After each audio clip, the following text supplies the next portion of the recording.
पहिल्यापासून करू लागला. सर्वज्ञ श्री चक्रधर स्वामी की जय. सर्वज्ञ सेवा वास्तविक मंडळाच्या वतीने या ठिकाणी ब्रह्मविद्या निरूपण सोहळा व बालसंस्कार शिबिर, त्याचप्रमाणे वास्तविक महाअधिवेशन या कार्यक्रमाचं आयोजन केलेलं असून या कार्यक्रमाचे मुख्य प्रवाचक मम गुरुवर्य परमपूजनीय ही श्री भाईदेवमुनी बाबाजी, त्याचप्रमाणे या कार्यक्रमाला विशेष ज्यांचं सहयोग लाभलं असे परमपूजनीय वामनमुनी अंकुळनेरकर, त्याचप्रमाणे या कार्यक्रमासाठी उपस्थित असलेले सर्व नामधारक वास्तविक बंधू भगिनी, या ठिकाणी आपण हा ब्रह्मविद्या निरूपण सोहळा हा कार्यक्रमाचं आयोजन केलेलं आहे. या कार्यक्रमाचं सकाळचं सत्र आपलं होत असतं, त्यानंतर दुपारचं सत्र होत असतं आणि सायंकाळच्या सत्रामध्ये वास्तविकाचं आपण एक सत्र या ठिकाणी आयोजन केलेलं आहे. यामध्ये वास्तविकांना एक विषय दिला जातो, त्या विषयावरती त्यांनी आपल्याशी संवाद साधायचा असतो. आजचं हे वास्तविक सत्रातलं प्रथम सत्र या ठिकाणी मला आपल्यासमोर मांडण्याची संधी भेटली आहे. बाबांची तळमळ असते की प्रत्येक नामधारक उपदेशी वास्तविक अथवा साधू संत यांनी आपला धर्म सांभाळत असताना आपल्याला किती ज्ञान आहे, जितकंही ज्ञान आपल्याला झालं आहे तितक्या ज्ञानाच्या जोरावरती आपण समाजात राहतो, समाजात जात असतो, समाजात आपलं कार्य चालत असतं. तर आपण ज्याही समाजात लोकांपर्यंत जातो त्यावेळी आपल्याला जितकं ज्ञान धर्माचं प्राप्त झालं आहे, तो नामधारक असो अथवा उपदेशी असो अथवा तो वास्तविक असो किंवा साधू संत असो, तर आपल्या ज्ञानाचा उपयोग हा समाजाला झाला पाहिजे. समाजामध्ये जे काही इतर घटक आहे त्या घटकांपर्यंत आपलं ज्ञान पोचलं पाहिजे किंवा आपण तर हुशार झालो, आपल्यासोबत इतरांना सुद्धा आपण हुशार केलं पाहिजे, धर्माला लावलं पाहिजे. कारण स्वामी श्री चक्रधर महाराजांनी हे तत्त्वज्ञान सांगण्यासाठी 800 वर्षापूर्वी या भूतलावरती मनुष्यवेशामध्ये अवतार धारण करून ते वाडोवाडी फिरले, अनेक जीवांना निमित्त करून हे ब्रह्मविद्या ज्ञान त्यांनी सांगितलं आणि ते ज्ञान त्यांच्या भक्तांनी आपल्यापर्यंत यावं त्यासाठी अथक परिश्रम घेतले. पूजनीय माई भट्ट असतील, पूजनीय आचार्य असतील, त्यांनी लीळाचरित्राच्या माध्यमातून, सूत्रपाठाच्या माध्यमातून, दृष्टांत पाठाच्या माध्यमातून, स्थळपोथीच्या माध्यमातून हे शास्त्र लिखित केलं आणि ते आपल्यापर्यंत पोहोचवलं. अनेक साधू संत, अनेक तपस्वी, अनेक परमार्ग या समाजामध्ये जात असताना प्रत्येक घटकापर्यंत हे ज्ञान पोहोचवलं. सर्वज्ञ सेवा वास्तविक मंडळाचे महाराष्ट्र राज्याचे अध्यक्ष बाबाजींची तळमळ अशी असते की नामधारकांनी सुद्धा आपल्या संगतीत जो कोणी येईल त्याला आपला धर्म आपल्याला जितका माहिती आहे तितका सांगण्याचा प्रयत्न करावा. कारण थोडंसं जरी आपण 4 गोष्टी एखाद्याला सांगितल्या आणि त्याला जर ते पटल्या आणि त्यांनी जर पुढे तो जीव पण धर्माला लागला किंवा वास्तविकांनी 4 गोष्टी समाजात जाऊन सांगितल्या आणि तिथलेही काही जीव धर्माला लागले किंवा भिक्षुक असतील, त्यांनी स्वतःचा धर्म आचरत असताना, स्वतः ईश्वर प्राप्ती करून घेत असताना आपल्या संपर्कात जे कोणी समाजातील घटक येतील आपल्या संपर्कात त्यांना आपण हे तत्त्वज्ञान सांगावं, जेणेकरून एखाद्याला आपण निमित्त होऊ आणि त्या निमित्त झाल्याने त्यालाही ज्ञान होईल, तोही परमेश्वर भक्तीला लागेल. ही तळमळ गेल्या 15 वर्षापासून आमचे बाबाजी म्हणजे भाईदेवमुनी बाबाजी यांची तळमळ गेल्या 15 वर्षापासून सुरू आहे आणि त्यांच्या तळमळीतून आम्हाला पण प्रेरणा भेटली. आम्हाला कधी स्टेजवरती असं वाटलं नाही की आम्ही जाऊ आणि बोलू, पण बाबांनी सांगितलं की तुम्हाला ज्ञान झालेले आहे आणि तुम्ही स्वतःचं आचरण करताय, पण त्याच्याने तुमचं एकट्याचं भलं होणार आहे. पण हे ज्ञान तुम्ही तुमच्या निमित्ताने समाजापर्यंत पोहोचवलं, 4 लोक धर्माला लागतील, त्यांचंसुद्धा हित होणार आहे. आणि परमेश्वराचं एक मिशन आहे की हे जे ब्रह्मविद्या तत्त्वज्ञान आहे हे प्रत्येक जीवापर्यंत पोहोचावा. तर त्या कामामध्येही आपण सहभाग घेतल्यासारखं होतं आणि त्याच तळमळीने आम्ही तुमच्यासमोर येतोय. हे तत्त्वज्ञान सांगण्याचा एखादा विषय घेऊन आपल्यासमोर मांडण्याचा प्रयत्न करतोय. बाबांनी सांगितलं चुकलं तर चुकू द्या, ही आपली प्रॅक्टिस आहे. माणूस चुकातून सुधरत असतो, लहान मुलं असतं ते पडत असतं, चालायचं शिकण्यासाठी ते कितीतरी वेळा पडतं, तेव्हा ते व्यवस्थित चालायला शिकतं. तसं कोणतीही गोष्ट शिकायची असेल तर पहिले चुकतं आणि चुकल्यानंतर हळूहळू माणूस त्या चुकांमध्ये बदल करून तो शिकत असतो. ह्या तळमळीतून आम्ही सर्व नामधारक वास्तविक आपल्यासमोर हे विचार मांडत असतो. आता आपल्या तत्त्वज्ञानामध्ये आपल्या परमेश्वराने जे ज्ञान सांगितलेले आहे त्या ज्ञानामध्ये जेव्हा आपण जातो, ब्रह्मविद्या ज्ञानामध्ये जातो, तेव्हा आपल्या लक्षात येईल की परमेश्वराने या जीवाच्या उद्धारणासाठी सगळ्यात महत्त्वाची जी गोष्ट ती सांगितली ते ज्ञान आहे. कारण ज्ञान मोचक सांगितलेले आहे. आणि मी आज आपल्यासमोर ज्ञान, भक्ती आणि वैराग्य या 3 गोष्टीचं महत्त्व सांगण्याचा प्रयत्न करणार आहे. कारण जोपर्यंत ह्या जीवाला ज्ञान होत नाही तोपर्यंत हा जीव चांगल्या गोष्टीकडे प्रेरित होऊ शकत नाही, चांगल्या गोष्टी जीवनात आचरू शकत नाही. कारण जीव हा जेव्हा मायेच्या तमात असतो त्याच्या ठिकाणी अनादि अविद्या हा दोष आहे. अनादि अविद्या म्हणजेच त्याचा अर्थ होतो अज्ञान. प्रत्येक जीव हा अज्ञान असतो. तो सृष्टीत आल्यानंतर, जन्माला आल्यानंतर सुद्धा तो अज्ञान असतो. आणि त्या अज्ञानामुळे त्याला कशाला काय म्हणतात किंवा कशाला काय म्हटलं पाहिजे हे कुठलंही ज्ञान त्याला नसतं. आणि समाजात राहत असतो, तो वाढत असतो. आपल्या आजूबाजूला, आपल्या घरामध्ये त्याच्या बाह्य जागेवरती त्याला जे काही ज्ञान भेटेल त्या ज्ञानाला तो खरं समजत असतो आणि त्या पद्धतीने तो चालत असतो. आज समाजामध्ये तुम्ही जा, कितीतरी गाव खेडे या ठिकाणी आहे आणि त्या गाव खेड्यांमध्ये तुम्ही बघा वेगवेगळ्या देवतेची यात्रा भरत असते. पुढे कोणत्या देवाची तर पुढे कोणत्या देवाची तर कुठे कोणत्या देवाची. आपल्याला हे माहिती नसतं की नेमकं परमेश्वर कोणाला मानावा. आणि जोपर्यंत आपण सर्वज्ञ श्री चक्रधर स्वामींचं ब्रह्मविद्या ज्ञान आपण अभ्यासत नाही किंवा 5,500 वर्षापूर्वी श्रीकृष्ण महाराजांनी जी श्रीमद भगवद्गीता सांगितलेली आहे ती गीतेसारखं तत्त्वज्ञान आपण अभ्यासत नाही, हे ब्रह्मविद्या ज्ञान आहे. हे जोपर्यंत आपण अभ्यासत नाही तोपर्यंत आपल्याला परमेश्वर कोणाला म्हणावं हे लक्षात येणार नाही किंवा परमेश्वर कोण हे आपल्याला समजणार नाही. ज्ञानाशिवाय आपल्याकडे दुसरा पर्याय नाही आहे. आज समाजामध्ये कितीतरी प्रकारचं ज्ञान आहे. त्या सगळ्या ज्ञानाने आपल्याला मुक्ती भेटू शकत नाही. कारण इतर ज्ञानाने जर मुक्ती भेटली असते तर या ठिकाणी डोमेग्रामला पूज्यमाई भट्ट स्वामींची जेव्हा प्रथम भेट झाली त्या प्रथम भेटीमध्ये जेव्हा जे पूज्यमाई भट्ट स्वामींच्या भेटीला आले तर त्या पूज्यमाई भट्टांना 18 पुराण, 4 वेद, 5 शास्त्राचं ज्ञान होतं. म्हणजे जितकंही 18 पुराण असतील, वेद असेल, या सगळ्या गोष्टींचं त्यांच्या ठिकाणी ज्ञान होतं. पण त्या ज्ञानाने त्यांना मुक्ती भेटू शकत नाही हे स्वामींनी विचारलेल्या प्रश्नावरून आपल्या लक्षात येतं. जेव्हा स्वामींनी त्यांना पहिला प्रश्न केला की सांगा या जीवाचं जन्ममृत्यूच्या फेऱ्यातून हा जीव कशाने मुक्त होऊ शकतो, आणि पूज्यमाई भट्टांनी सांगितलेलं उत्तर स्वामींनी कसं चुकीचं आहे त्यांच्या लक्षात आणून दिलं आणि त्यांना सांगितलं की कोणत्या गोष्टींनी हा जीव या जन्ममृत्यूच्या फेऱ्यातून मुक्त होऊ शकतो. त्यावेळेस परमेश्वराची ओळख करून दिली, परमेश्वराच्या ब्रह्मविद्या ज्ञानाची ओळख करून दिली. आणि तेव्हा पूज्यमाई भट्टांना कळालं की आजपर्यंत आपण जे काही 18 पुराण असतील, 4 वेद असेल, 5 शास्त्र असेल, याचा आपण अभ्यास केला पण त्याच्यातून आपल्याला परमेश्वर कळाला नाही. त्या परमेश्वराची जी भक्ती कशी करावी हे माहिती नाही किंवा ते परमेश्वर कोण आहे हे माहिती झालं नाही. त्यांचं दास्य कसं करावं ते आपल्याला मुक्तिदायक आहे हे माहिती झालं नाही. पण जेव्हा या डोमेग्रामलाच पूज्यमाई भट्टांची स्वामींसोबत जेव्हा भेट झाली आणि स्वामींनी जेव्हा त्यांना हे तत्त्वज्ञान सांगितलं की या सृष्टीमध्ये एका परमेश्वराला जोपर्यंत तुम्ही अनन्यभावे शरण जात नाही, तो परमेश्वर कोण हे समजून घेऊन त्याला शरण जात नाही, त्याचं सेवा दास्य करत नाही, तोपर्यंत तुम्ही या जन्ममृत्यूच्या फेऱ्यातून मुक्त होऊ शकत नाही. तर आज आपल्याला सुद्धा हा जन्ममृत्यूचा रोग लागलेला आहे आणि आपल्याला सुद्धा सगळ्यांना भक्ती ही जन्ममृत्यूच्या रोगातून सुटण्यासाठी करायची आहे, म्हणजे परमेश्वर प्राप्तीसाठी करायची आहे. त्याला कोणी मुक्ती म्हणतं, कोणी परमेश्वर प्राप्ती म्हणतं, कोणी कैवल्याची प्राप्ती म्हणतं. तर आपल्याला सगळ्यांना ईश्वराच्या प्राप्तीला जायचं आहे म्हणजे मुक्तीला जायचं आहे. तर त्या मुक्तीला जाण्यासाठी आपल्याला इतर देवीदेवतेंचं जे शास्त्र आहे, जसं पूज्यमाई भट्टांनी आपल्या जीवनाचा कितीतरी काळ इतर शास्त्र अभ्यासण्यासाठी दिला, त्या शास्त्राच्या अभ्यासातून त्यांना काही फायदा झाला नाही.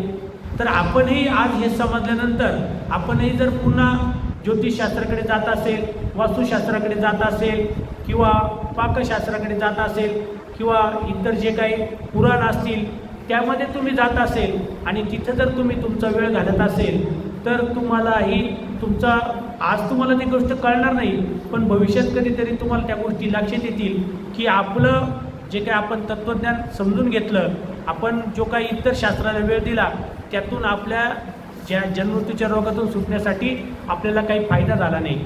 तोच जर वेळ आपण सर्वज्ञ श्री चक्रधर स्वामींनी सांगितलेले ब्रह्मविद्या म्हणजेच सूत्रपाठ किंवा लीळाचरित्र हे जर समजून घेण्यामध्ये वेळ दिला, हे समजून ते आचरण्यासाठी वेळ दिला, तर नक्कीच आपली या जन्ममृत्यूच्या फेऱ्यातून आपण कायमचं मुक्त होऊ शकतो.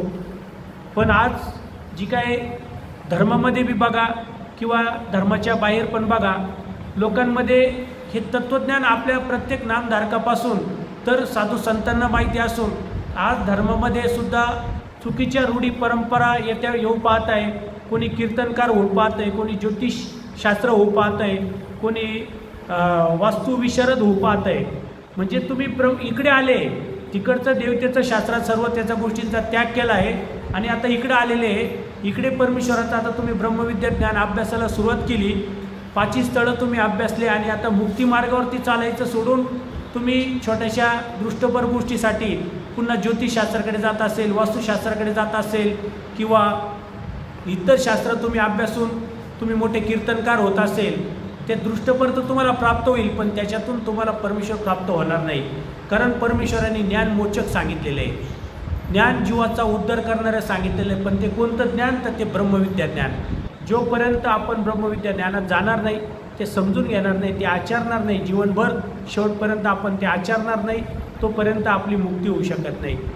ज्याही जीवाला असं वाटत असेल की आमचं ह्या सृष्टीमधून आमचा जन्म मृत्यू आहे हा कायमचा थांबला पाहिजे, असं ज्याही जीवाला वाटत असेल त्यांनी कलियुगाचं सर्वज्ञ श्री चक्रधर स्वामींचं जे तत्त्वज्ञान आहे सूत्रपाठ ते अभ्यासलं पाहिजे, समजून घेतलं पाहिजे, ते आपल्या जीवनात आचरण्याचा प्रयत्न केला पाहिजे. कारण त्या ब्रह्मविद्या ज्ञानातच परमेश्वरांनी सांगितलेलं आहे की परमेश्वर ही सृष्टी का निर्माण करतात. परमेश्वर तर आनंदमय आहे, ते आपल्या आनंदात अत्यंत मग्न झालेले आहे, पण तो आनंद इतका ओसंडून वाहतोय की परमेश्वराला वाटतं की माझा हा आनंद कोणाला तरी द्यावा. परमेश्वर दयाळू, मायाळू, कृपाळू आहे. परमेश्वर शोधक, वेदक, बोधक, द्रावक आहे आणि आपला आनंद कोणाला तरी द्यावा हे परमेश्वराला वाटत होतं. म्हणून त्यांनी जीवाकडे बघितलं, प्रपंचाकडे बघितलं, देवतेकडे बघितलं. तर देवता ह्या नित्यबद्ध आहे, त्या कधी परमेश्वराचा आनंद घेऊ शकत नाही. प्रपंच जड आहे, प्रपंचाला सुद्धा कधी तो आनंद प्रसवू शकत नाही. बाबांनी सांगितलं जीवाच्या ठिकाणी सर्वाधिकार आहे, या सर्वाधिकारामुळे हा जीव फक्त परमेश्वराचा आनंद प्राप्त करू शकतो. आणि जर आपण परमेश्वराचा आनंद आपल्याला प्राप्त करायचा असेल तर आपल्याला हे ब्रह्मविद्या ज्ञानाशिवाय दुसरा कोणताही पर्याय नाही. तुम्ही इतर पर्याय शोधत असाल तर तुम्हाला मुक्ती भेटू शकत नाही. ज्याही जीवाला वाटत असेल की मला ह्या जन्ममृत्यूच्या फेऱ्यातून कायमचं मुक्त व्हायचं आहे तर त्याला ब्रह्मविद्या ज्ञान म्हणजे सूत्रपाठ अभ्यासल्याशिवाय पर्याय नाही. कारण ज्ञानगोचक सांगितलेले ते ब्रह्मविद्या ज्ञान सांगितलेले. विद्यामार्गामध्ये स्वामी सांगतात एक विद्या ती ब्रह्मविद्या आहे आणि ती ब्रह्मविद्या जोपर्यंत आपण समजून घेत नाही, आपल्या जीवनात आचरत नाही, तोपर्यंत आपला उद्धार होऊ शकत नाही. उद्धरण प्रकरणात पण परमेश्वर सांगतात की परमेश्वर ज्ञान देऊन जीवाचा उद्धार करतात. एका जीवाप्रती परमेश्वर परागिरा करूनही आपले अस्तित्व साधते, म्हणजे आपले स्वतःची ओळख करून देतात. जसं पूजनीयबाई भट्टांना परमेश्वर कोण आहे याचा बोध दातृत्व करून दिलं, तसं परमेश्वरसुद्धा या ब्रह्मविद्या ज्ञानातून आपल्याला बोध दातृत्व करून देतात, म्हणजे ज्ञान देतात, ज्ञान जाणीव करून देतात, उद्धरण्याचं ज्ञान आपल्याला लक्षात आणून देतात. आणि ते उद्धरण्याचं ज्ञान जेव्हा आपण अभ्यासू तेव्हाच आपण या जन्ममृत्यूच्या फेऱ्यातून मुक्त होऊ शकतो. मग तुम्ही म्हणाल की आत्ता ह्या जन्मातच आम्हाला हे ज्ञान झालं आहे का? परमेश्वरांनी हे ब्रह्मविद्या ज्ञान आपल्याला अनंत वेळा दिलं. कारण आत्तापर्यंत किती सृष्टी झाल्या हे सांगू शकत नाही. प्रत्येक सृष्टीत परमेश्वर अवतार घेत असतात, प्रत्येक सृष्टीत परमेश्वर जीवाला हे ज्ञान देत असतात. पण हा जीव ते ज्ञान सांडवत असतो. त्याच्यासाठी देवाने एक दृष्टांत सांगितलेलं आहे, डुलक्या बाळाचा दृष्टांत सांगितलं आहे की ती माता असते, ते बाळ रडत असतं, त्या बाळाला ती दूध पाजण्याचा प्रयत्न करते, पण ते बाळ काय करतं, तोंड इकडे करतं इकडं करतं आणि ते जे काही दूध आहे ते सांडवत असतं. तसं परमेश्वराने आपल्याला ज्ञान देण्याचा प्रत्येक सृष्टीत प्रयत्न केला, आपण ते घेतलं पण आणि ते सांडवलं पण. तर असं प्रत्येक सृष्टीत झाले. आता ह्या सृष्टीतसुद्धा परमेश्वराने या सूत्रपाठाला निमित्त करून ब्रह्मविद्या ज्ञान आपल्यापर्यंत पोहोचवलेले आहे. ते ज्ञान आता आपण समजून घेतलं पाहिजे, त्या ज्ञानावरती आपण चालण्याचा प्रयत्न केला पाहिजे. हे ज्ञान आपल्याला उद्धारक आहे, हे ज्ञान आपल्याला मोचक आहे. कारण आपण इतर जर ज्ञान घेतलं, जसं देवाने अजून एक दृष्टांत सांगितलेलं आहे की एक माता असते, ती आपल्या बाळाला तूपभात खाऊ घालायचा असतो, पण ते बाळ असतं किंवा ते जे काही ज्याला खाऊ घालायचे ते तूपभात, त्याने अगोदरच इकडून तिकडून थोडंसं काही खाऊन आलेलं असलं तर जे काही ओरिजिनल तूप भात आहे, ज्याच्याने त्याला खरी शक्ती येणार आहे, ते जे तूप भात आहे ते खाण्याच्या अगोदर त्यांनी जर काही आरबाट चारबाट खाल्लेलं असेल तर ते ओरिजिनल शुद्ध तुपाचं ते भात तूप त्याच्या पोटात जाणार नाही, कारण त्याचं पोट ऑलरेडी भरलेलं आहे. तसं आपण इतर देवीदेवतेचं ज्ञान, इतर कर्मकांडाचं ज्ञान, वास्तुशास्त्र, ज्योतिषशास्त्र असे जर ज्ञान आपल्यामध्ये घुसलेलं असेल, अन्यथा ज्ञान आपल्यामध्ये घुसलेलं असेल, तर त्या ज्ञानामुळे आपल्याला जे काही शुद्ध ब्रह्मविद्या ज्ञान आहे ते आपल्याला प्रभवू शकत नाही. कारण स्वामींनी एक म्हातारीचा दृष्टांत सांगितलेला आहे की एक मंदिर असतं आणि त्या मंदिरामध्ये एक म्हातारी आलेली असते, तिने तिचं बिराड तिथं केलेलं असतं आणि तिथे जेव्हा एक नीतिमंत राजा जातो तो तिथं आपलं बिराड करत नाही, कारण ऑलरेडी तिथे एक बिराड आहे. बिराड म्हणजे हे तुमच्या बॅगा वगैरे हे सर्व आहे की नाही. आता आपण इथे सगळे थांबलेलो आहे, आता दुसरे कोणी इथे येऊन थांबू शकत नाही, कारण ऑलरेडी इथे एक बिराड एक कोणीतरी थांबलेलं आहे. मग त्याप्रमाणे दुसरं कोणी येऊन थांबू शकत नाही. तसा त्या मंदिरामध्ये त्या म्हातारीचं बिराड झालेलं असल्यामुळे तो नीतिमंत राजा तिथे बिराड करत नाही. सांगायचं मला काय की तुमच्या डोक्यामध्ये देवीदेवतेचं ज्ञान, कर्मकांडाचं ज्ञान किंवा अन्यथा ज्ञान जर तुमच्या डोक्यामध्ये असेल तर यथार्थ ज्ञान तुमच्यामध्ये कधीही घुसू शकत नाही. त्याच्यासाठी पहिल्यांदा तुम्हाला ते रिकामं करावं लागेल, ते डोकं खाली करावं लागेल. कारण ही जी म्हातारी, हिला जर बाहेर काढलं तर तिथे दुसरं बिराड होऊ शकतं. तसं आपण आपल्या डोक्यामध्ये जे इतर अन्यथा ज्ञान घुसलेले ते जोपर्यंत आपण बाहेर काढत नाही तोपर्यंत यथार्थ ज्ञान आपल्यामध्ये घुसू शकत नाही. आज आपल्यामध्ये कितीतरी गोष्टींची आपण परधर्मात आलेलो आहे, आपण परमेश्वराची भक्ती करतोय, तरी आपल्या ठिकाणी कितीतरी अज्ञान, अन्यथा ज्ञान आज आपल्या ठिकाणी आहे. कारण मी बाबांसोबत राहतो, बाबांना कितीतरी फोन येत राहतात. कोणता सण आला की बाबांना फोन करून विचारता, बाबा आज असा असा सण आहे तर आम्ही काय करू, किंवा आमच्याकडे आता कोणी सरतं, घरामध्ये कोणी सरतं त्यावेळेस आम्ही काय करू, किंवा दशक्रिया असते त्यावेळेस आम्ही काय करू, किंवा इतर काही सण येतात त्यावेळेस काय करू. तर हे ब्रह्मविद्या ज्ञानामध्ये आपण जात नाही किंवा गेलो तरी ते पूर्ण समजून नाही घेत, त्यामुळे आपले हे प्रश्न आपल्याला निर्माण होत असतात. तर हे यथार्थ ज्ञान परमेश्वराने सांगितलेलं आहे, ते आपल्याला समजून घ्यावं लागेल. ते ज्ञान समजून घेतलं तर आपले सगळे प्रश्न मिटू शकतात आणि आपली पुढची स्टेप आपल्याला मिळू शकते. कारण जोपर्यंत आपल्याला ज्ञान होत नाही, यथार्थ ज्ञान होत नाही, तोपर्यंत आपण भक्तीपर्यंत जाऊ शकत नाही. आपल्याला जर परमेश्वराची भक्ती करायची असेल तर पहिले आपल्याला ज्ञानाची गरज आहे. मग ते ज्ञान आपल्याला कुठं भेटेल? एक तर परमेश्वर ज्ञान देतात, किंवा परमेश्वर अधिकरणाला निमित्त करून ज्ञान देतात, किंवा इतर नामधारक वास्तविकाला निमित्त करून ज्ञान देतात. आत्ताच सकाळी बाबांचं सत्र चालू होतं, त्यावेळेस बाबांनी सांगितलं की परमेश्वराला प्रवृत्ती झाली तर स्तंभ एका ते निमित्त करूनही परमेश्वर बोलतात, परमेश्वर ज्ञान देतात. आज आपल्याला कितीतरी साधनं आपल्यासाठी उपलब्ध आहे. पूर्वी जे काही साधक होते त्यांच्यासाठी अशा पोथ्या नव्हत्या, ते एका साधकाकडून दुसऱ्या साधकाला ऐकावं लागायचं आणि मग ते ज्ञान ग्रहण करावं लागायचं. पण आपलं भाग्य चांगलं आहे की आपल्या पूर्वजांनी जसं शहर डेव्हलप झालं, जसं विज्ञान डेव्हलप होत गेलं, वेगवेगळे साहित्य आले. पूर्वी आपलं शास्त्र हे लिपीत होतं, ती लिपीतून नंतर आपल्या पूर्वजांनी आपल्याला ते समजावं म्हणून आपल्याला मराठीत उपलब्ध करून दिलं, त्याच्यात पोथीत रूपांतर झालं. त्यानंतरून आता साधुसंत हे एक माध्यम आहे, पोथी हे आपलं दुसरं माध्यम आहे. त्यानंतर आता मोबाईलचं युग आलं, मोबाईलमधून आपण जर यूट्यूबवरती गेलो तर आज आपल्याला जितकंही ज्ञान अपेक्षित आहे ते सगळं ज्ञान आपल्याला भेटू शकतं. कारण कोरोना काळात जेव्हा सर्व बंद होतं तेव्हा सर्व साधुसंत या मोबाईलचा वापर करून हे ज्ञान एकमेकांपर्यंत पोहोचत होते. म्हणजे हे मोबाईलसुद्धा आपल्यासाठी आता एक माध्यम झालेलं आहे. तुम्ही जर माझा मोबाईल खोलला तर माझ्या मोबाईलमध्ये तुम्ही मला कोणतीही पोथी सांगा, माझ्या मोबाईलमध्ये प्रत्येक पोथी आत्ता उपलब्ध आहे. लीळाचरित्र माझ्या मोबाईलमध्ये उपलब्ध आहे, सूत्रपाठ माझ्या मोबाईलमध्ये उपलब्ध आहे, माझ्या मोबाईलमध्ये 5 स्थळं उपलब्ध आहे, दृष्टांतपाठ, म्हणजे जेवढे काही आपल्या धर्माचं साहित्य आहे ते सर्व साहित्य माझ्या मोबाईलमध्ये उपलब्ध आहे. महावाक्यसुद्धा माझ्या मोबाईलमध्ये उपलब्ध आहे. कोणतंही तुम्ही सांगा, पोथी पाहिजे असेल तर लाईव्ह पोथी ऐकायची असेल तर महावाक्याची पोथी, निर्वचनाची पोथी आहे, आस्तिपरीची पोथी आहे, लक्षणस्थळाची पोथी आहे. लीळाचरित्र ऐकायचं असेल तर लीळाचरित्राची सुद्धा लाईव्ह आहे. 5 स्थळं तुम्हाला अभ्यासाचं त्याचं लाईव्ह आहे, त्याचे पोथ्या पण माझ्याकडे उपलब्ध आहे. हे सुद्धा आपल्याला एक साधन झालेलं आहे. या साधनातून सुद्धा आपण ज्ञान घेऊ शकतो.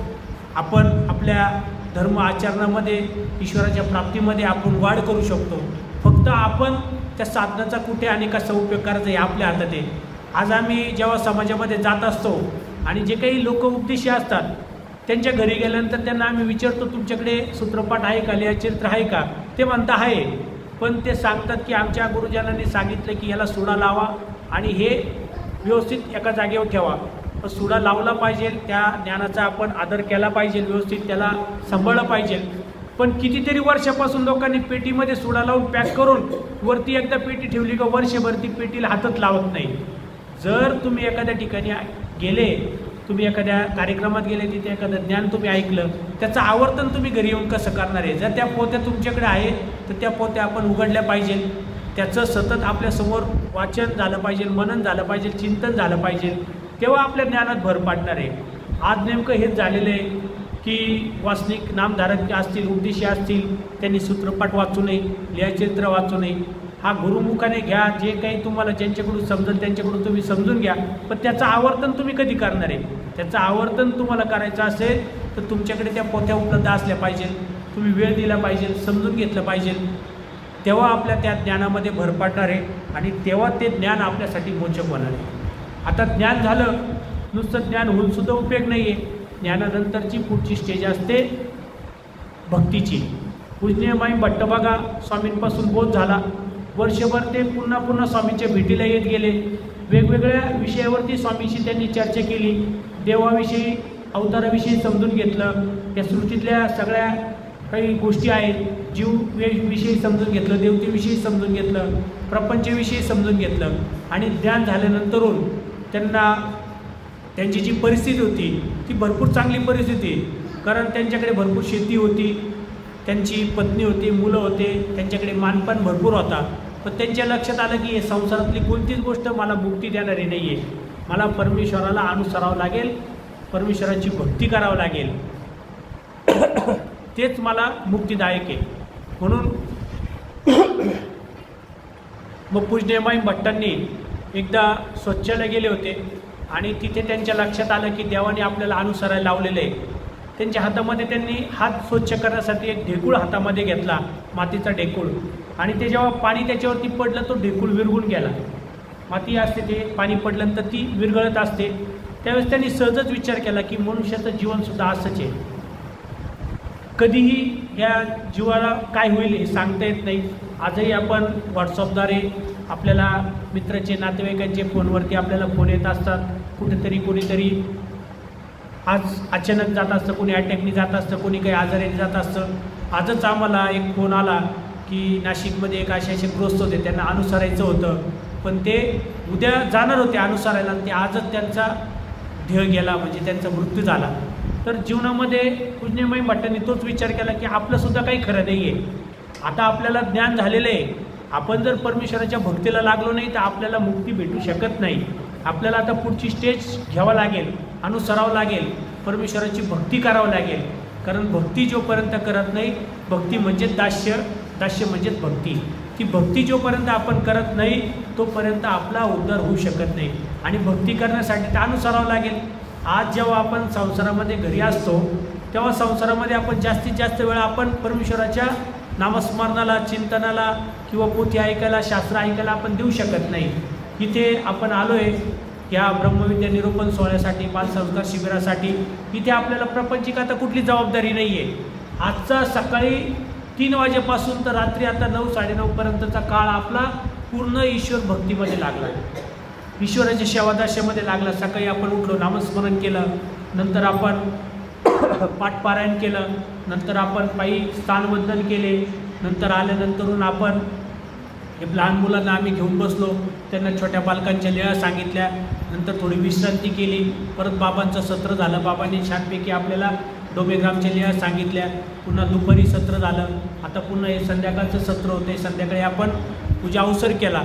तर हे असं इथे राहिलं तर संसारात आपला जास्तीत जास्त इथे ह्या मार्गामध्ये आपला जास्तीत जास्त काळ हा ईश्वर भक्तीला लागत असतो. पण संसारामध्ये असं होत नाही. सकाळी उठल्या थोडंसं देव धर्म केला की लगेच आपल्याला कामधंद्याची जबाबदारी असते. प्रत्येक पुरुष बाहेर कामासाठी जातो, स्त्रियाला घरात सगळं बघावं लागतं आणि जास्तीत जास्त वेळ आपला कामधंद्यात जातो. कुठेतरी मोजून तास 2 तास फक्त आपल्याला प्रपंचात उरत असतात. पण पूजनीय माई भट्टांचं तरी तेच होतं, कारण त्यांना एवढा मानपण होता, त्यांच्या मागे एवढा व्याप होता. त्यांना माहिती होतं की मी जोपर्यंत हे सगळ्यांचा त्याग करत नाही आणि अनन्यभावी परमेश्वराला शरण जात नाही तोपर्यंत मी परमेश्वराने समजून सांगितल्याप्रमाणे आपण परमेश्वराचं जसं आहे तसं दास्य करू शकत नाही. म्हणून पूजनीय माई भट्टांनी त्या क्षणाला ठरवलं की आता मला त्याग करायचा आहे. आणि घरी न जाता ते रस्त्याने चालले होते, तसेच निघाले. त्यांना वाटलं 6 महिन्याने अनुसरू, नंतर विचार केला 3 महिन्यांनी, नंतर विचार केला महिन्यानी, नंतर विचार केला 8 दिवसात आपण अनुसरू, नंतर विचार केला 8 दिवसाची काय गॅरंटी, उद्या काय होईल सांगता येत नाही, उद्या अनुसरू. पुन्हा विचार केला घरी जातातच जर साप चावून मेलो तर. आणि तिथूनच ते निघाले. अंगावरती भरजरी कपडे होते, हातामध्ये चांगल्या अंगठ्या, सोन्याच्या अंगठ्या वगैरे होत्या, कारण श्रीमंत होते ते. त्यांनी एका ब्राह्मणाला आपले वस्त्र लगेच त्यागले. हातातल्या जे काही अंगठ्या होत्या त्या त्यांनी काढून घेतल्या, त्या आपल्या कमरेला ठेवल्या. नंतर त्या विकल्या आणि श्रीप्रभू बाबांसाठी त्यांनी गुळबेलीचा प्रसाद घेतला आणि पुढे ते वृद्धपूर्ण जाऊन श्रीप्रभू बाबांच्या ठिकाणी अनुसरले आणि पूर्ण वेळ त्यांनी परमेश्वराच्या भक्तीसाठी दिला. ह्या पूजनीय माई भट्टांबद्दल आपल्याला सगळं माहिती आहे. हे पूजनीय माई भट्टानंतर जास्तीत जास्त वेळ परमेश्वराच्या शवदाशासाठी, परमेश्वराच्या भक्तीसाठी त्यांनी वेळ दिलेला आहे. आज आपल्या ठिकाणी हे जे काही लीळाचरित्र आज आपण बघतोय हे पूजनीय माई भट्टांच्या निमित्तानेच आपल्यापर्यंत आलेले आहे, पूज्य आचार्यांच्याच निमित्ताने आपल्यापर्यंत आलेले आहे. त्या पूजनीय माई भट्टांनी जेव्हा या लीळाचरित्राची निर्मिती करायची होती तेव्हा प्रत्येक भक्ताची भेट घेतली. ज्या ज्या भक्ताबरोबर देवाने ज्या लीळा केलेल्या आहेत त्या प्रत्येकाला भेटून विचारून त्या लिखित केल्या आणि त्या आपल्यापर्यंत पोहोचवलेल्या आहेत. आता हे पूजनीय माई भट्ट हे तर एक मनुष्य आहे, त्यांना बोध झालेला होता, पण परमेश्वराच्या ठिकाणी असा एक भक्त होता, म्हणजे तो प्राणी पशुदेहामध्ये होता. आणि पशुदेहामध्ये असताना परमेश्वराचा इतकी आवडी, इतकी गोडी त्याला संचारली की ते देवाजवळ राहायचे. त्यांचं नाव होतं डांगरेश. म्हणजे पशु, एक कुत्रा, त्यांचं नाव होतं डांगरेश. ते परमेश्वराच्या सन्निधानात राहायचे. जोपर्यंत परमेश्वराचा उच्चिष्ट प्रसाद आपल्याला खायला भेटत नाही तोपर्यंत ते त्यांच्यासमोर ताट नेऊन ठेवलं तरी ते खात नव्हते. एकदा असंच आचार्यांनी घाईघाई त्या डांगरेशांसमोर ते जेवणाचं ताट नेऊन ठेवलं आणि ते डांगरेश म्हणजे कुत्रा तर बसून राहिलं, ते खात नव्हतं. त्यावेळी देवाने विचारलं आचार्यांना की तुम्ही याला जे जेवायला दिलं आहे ते हे खात का नाही आहे. तर आचार्य म्हटले की देवा ते कुठे इकडे तिकडे जाऊन पोट भरून आला असेल म्हणून ते खात नसेल, त्याला भूक नसेल. तेव्हा देव म्हणतात तसं नव्हे, यांना आमचा उच्चिष्ट प्रसाद तुम्ही दिला नाही आहे म्हणून ते भोजन करत नाही आहे, ते खात नाही ते अन्न. मग आचार्यांनी देवाचा उच्चिष्ट प्रसाद आणला, त्या ताटामध्ये ठेवला आणि ते डांगरेश लगेच जेवायला लागले. एका कुत्र्याच्या योनीमध्ये असलेला एक जीव परमेश्वराच्या उच्चिष्ट प्रसादाशिवाय खात नाही. किती हे भक्तीचा आपल्यासमोर एक जिथं जागतं उदाहरण आहे. आपण तर मनुष्य देहामध्ये.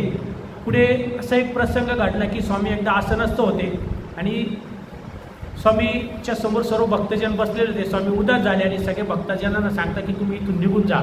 सर्व भक्तजन निघून गेले, डांगरेश मात्र बसलेले होते. मग स्वामींनी त्या डांगरेशाकडे पाहिलं आणि त्यांना पण म्हटले तुम्ही सुद्धा इथून निघून जा.